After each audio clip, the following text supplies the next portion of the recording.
দেখি এটা হাইড্রোজেন পারঅক্সাইডটা দেখি হাইড্রোজেন পারঅক্সাইডটা দেখি ওইদিকে করেন। হাইড্রোজেন পারঅক্সাইডটা এইভাবে নকল করতেছে। আর এটা কি ভাই, এটা কি জিনিস?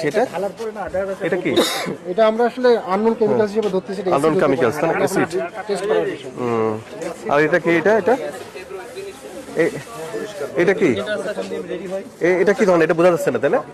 এটা এটা হচ্ছে মানে দুধ করার জন্য, মানে এইভাবে মানে নকল দুধ করার জন্য যা যা উপাদান, সাদা রং আনার জন্য, তাই না? সব উপাদানই তো রাখছে দুধের ঝাঁজ করার জন্য, তাই না?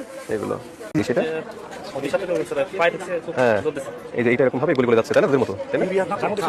বাবা, এই তো প্রচন্ড হাত গরম হয়ে যাচ্ছে তো, এ তো খুব রিস্কি। এটা হাত দিয়ে ধরা অনেক রিস্কি, হাত পুড়ে যাওয়ার মতো অবস্থা তৈরি হয়েছে এখানে। চিন্তা করা যায়, গরম, বিষাক্ত। এই জিনিস যদি মানুষের পেটে যায় কি অবস্থা তৈরি হতে পারে? আপনারা জানতেন এই তথ্য আগে ছিল? এই যে এইভাবে ভেজালগুলো দেয়, যে এইটা কি হাইড্রোজেন পারঅক্সাইড, এইটা ব্যবহার করছে, সেই তথ্যগুলোর ভিত্তিতে আসলে আমাদের আজকে আসা যে আমরা আজকে দুধের উপরে অপারেশনগুলো করব। সেক্ষেত্রে আমরা প্রথমে আমিনা ডেয়ারি ফার্মে যাই এবং সেখানে দেখতে পাই তিনি কোনো রকম কোনো তোয়াক্কা না করে ইচ্ছা মতো ফ্যাট কেটে নন ফ্যাটগুলো দুধ আকারে বাজারে বিক্রয় করছেন এবং ঠিক নোংরা পরিবেশের ভিতরে করছেন এবং তিনি নিজে বিএসটিআই নামে করছেন, কিন্তু কোথায় মানে দিচ্ছেন এটা আমাদেরকে দেখাতে পারছেন না। সেক্ষেত্রে উনি বলছেন যে উনি কোনো সিলেটে বা চট্টগ্রামে এইসব জায়গাগুলোতে দিচ্ছেন।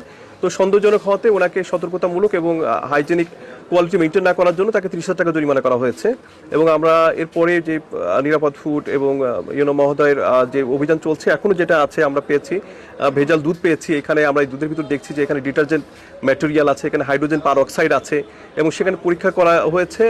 বিশেষ করে নিরাপদ ফুডে যে ভ্রাম্যমাণ ল্যাবরেটরি আছে সেই ল্যাবরেটরিতে এগুলো পরীক্ষিত এবং প্রমাণিত হয়েছে এবং এই বিষয়গুলো এখন ধ্বংস করা হবে। পরবর্তীতে এই অভিযান এখনও চলমান আছে এবং এর ক্ষেত্রে এগুলো হওয়ার পরেও আমরা আরও কতগুলো যেগুলো ঘি বানাচ্ছে যারা সঠিকভাবে বানাচ্ছেন কিনা বা দুধ প্রক্রিয়াকরণ যারা করছেন সেগুলো ঠিক আছে কিনা আমরা আরও অভিযান পরিচালনা করব।